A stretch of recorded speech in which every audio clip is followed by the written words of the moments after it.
할렐루야! 오늘 이 시간 요한복음 12장 12절에서 15절 말씀을 통해 섬김의 왕 예수님이란 제목으로 하나님의 말씀 전하겠습니다. 예수님께서 세상에 오심은 기적의 사건이었어요. 왜냐하면 하나님이신 예수님께서 우리와 같은 사람의 모습으로 오신다는 것은 있을 수 없는 일이었기 때문입니다. 여러분도 한번 생각을 해보세요. 신이라는 분이 우리와 같은 모습으로 우리 눈앞에 나타난다는 것, 그것은 어떤 것으로도 표현할 수 없는 기적의 현상이라고 모두 생각할 것입니다. 이처럼 하나님이신 예수님, 이 모든 세상을 창조하시고 다스리시는 하나님이신 예수님께서 이 땅 가운데 오셨습니다. 그냥 오신 것이 아니라 신의 모습으로 오신 것이 아니라 우리와 같은 사람의 모습으로 오셨어요. 그래서 성경은 그것이 기적의 사건이고 하나님께서 우리를 향한 사랑을 증거하신 하나의 표현이다라고 전하고 있습니다. 그런데 예수님께서 우리와 같은 사람의 모습으로 세상에 오셨음은 또 다른 하나의 의미를 갖고 있습니다. 그것은 바로 예수님께서 스스로 낮아지셨다는 거예요. 하나님의 자리에서 우리와 같은 인간의 자리로 내려오신 것, 그것은 하나님께서 스스로 결단하셔서 자신의 뜻을 따라 낮아지셨다. 우리와 같은 위치로까지 하나님께서 스스로 자신의 자리를 박차고 내려오셨다라는 것을 뜻합니다. 이것을 통해 우리는 알 수 있는 분명한 한 가지 사실이 있습니다. 예수님께서는 스스로 낮아지셔서 우리와 같은 모습으로 이 땅에 오신 것은 그가 섬김을 받음을 위한 것이 아니라 섬기기 위해 오셨다는 거예요. 스스로 우리에게 겸손의 본을 보이셨음을 우리는 알 수 있습니다. 오늘 본문 말씀에 보면 예수님께서 이제 예루살렘 성으로 들어가시는 장면이 나옵니다. 오늘은 종려주일이에요. 종려주일이라는 것은 예수님께서 예언된 말씀을 뜻을 따라 이제 예루살렘 성으로 들어가셔서 고난의 사역을 감당하시는 그 첫날을 기념하여서 종려주일이라고 합니다. 이처럼 예수님께서는 오늘 본문 말씀에 보면 예루살렘 성으로 들어가고 계심을 알 수 있습니다. 예수님께서 예루살렘 성으로 들어갈 때 많은 사람들이 환영했어요. 종려나무 가지를 들고 예수님을 환영하면서 맞이했습니다. 그런데 예수님께서 예루살렘 성으로 들어가실 때의 마음과 백성들의 마음은 달랐어요. 이스라엘 백성들은 예수님께서 이 땅에 오신 메시아로서 이제 이스라엘을 옛 다윗의 때와 같이 다시 회복시킬 것이다. 옛 이스라엘의 영광을 다시 예수님을 통해서 회복하게 될 것이다 라는 그 기대감을 갖고 예수님을 맞이했습니다.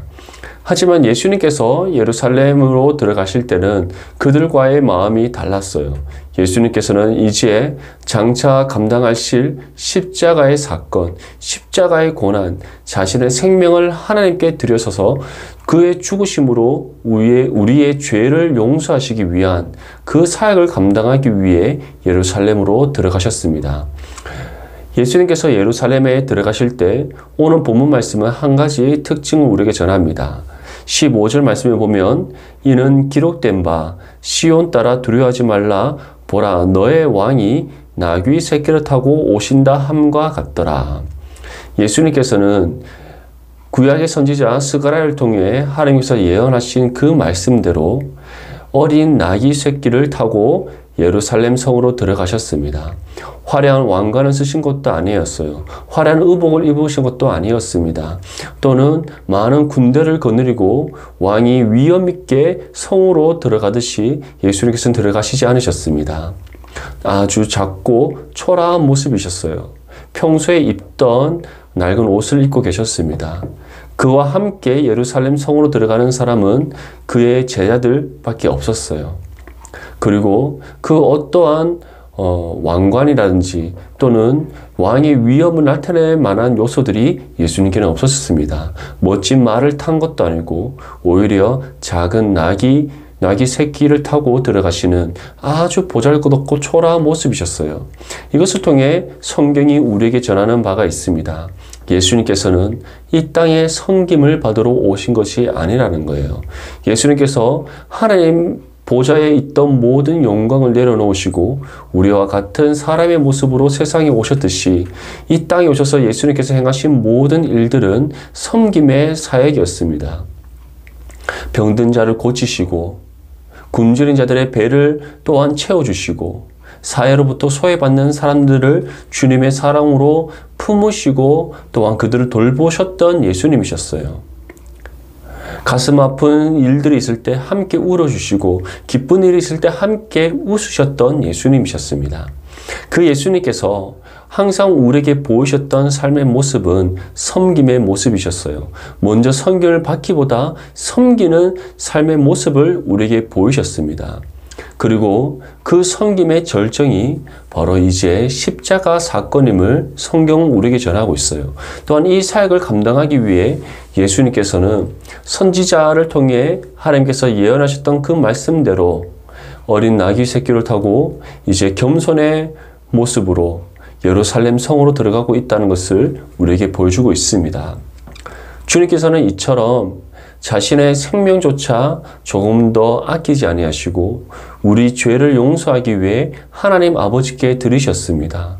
모든 고난을 주님께서 다 짊어지셨고 또한 우리의 모든 죄까지도 주님께서 그의 생명까지 내어놓으시는 그 희생과 헌신의 사랑과 섬김으로 감당하셨습니다.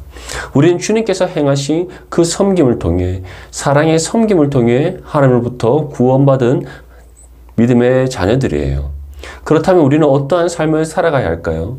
우리는 어떠한 삶을 살아가는 것이 주님의 섬김을 받고 또한 사랑을 통해 구원받은 하나님의 자녀로서 합당한 삶일까요?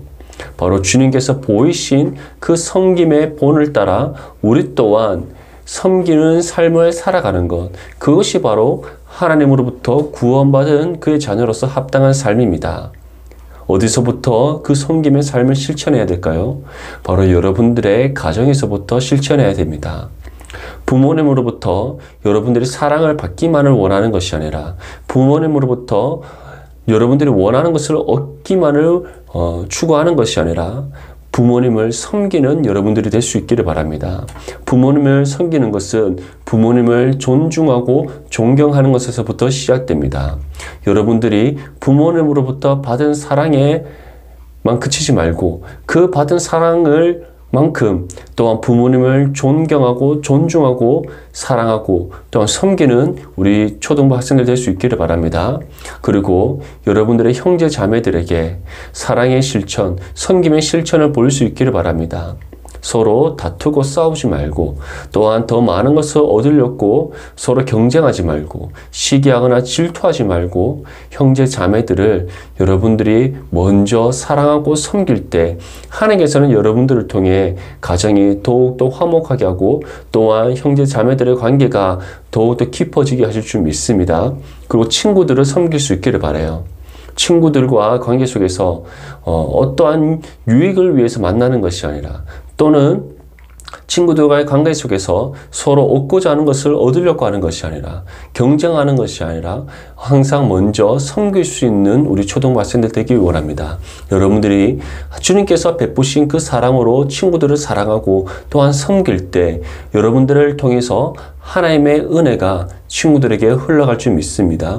여러분들의 삶을 통해 하나님의 살아계심이 증거될 줄 믿습니다. 그리고 그러한 여러분들의 삶을 주님께서 기뻐 받아주시며 또한 착하다라고 주님께서 칭찬해 주실 줄 믿습니다.